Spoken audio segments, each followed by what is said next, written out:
How to use Buildertrend. So guys, in this video we're going to discuss how to use Buildertrend. This is going to be a quick Buildertrend tutorial. If you want to go ahead and use Buildertrend for your project management on your construction firm, we do have links to this in the description box down below. So if you'd like to go ahead and use it, just go ahead and tap on that in the description box down below.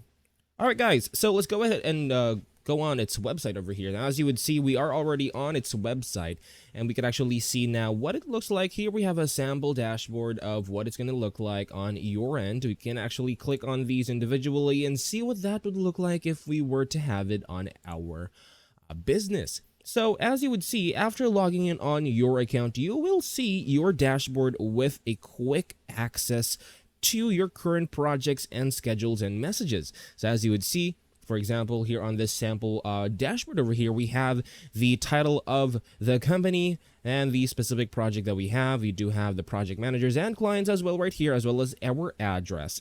And we also have a quick agenda for the week, giving you a reminder. And when you tap on that, we do have it as well blocked with its time. And we can also go ahead and tap on the jobs over here on the left-hand side of your dashboard. And basically, you could use this dashboard to stay on top of deadlines and updates all in just one place. If you'd like to go ahead and set up a new project on this dashboard, of course, you do need to go ahead on your projects section and then tap on the project, or rather the new project button. Now, as you would with other client manager or project management platform, all we need to do next is to enter all of the related details, including the client info, project name, and as well as the address.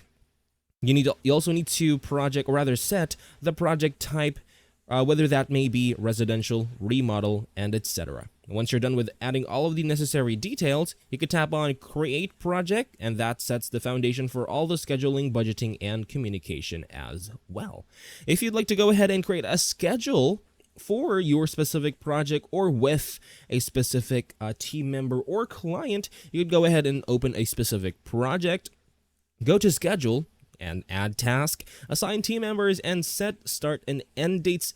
And you could also go ahead and use the Gantt or calendar view to adjust and visualize the timeline. So if you have been using ClickUp before, this is something similar, but just more advanced and tailored fit to those specific fields. Now, in conclusion, guys, that is your quick start guide on how you could use Buildertrend in 2025, from scheduling all the way to setting up new projects, and of course, how to use the dashboard. That is all for this video, guys. Thank you guys for watching. Please like and subscribe. Again, if you would like to use Buildertrend for your business, we do have links to this in the description box down below. Just go ahead and tap on that to get started. Thanks for watching. Please like and subscribe, and I'll see you guys next time.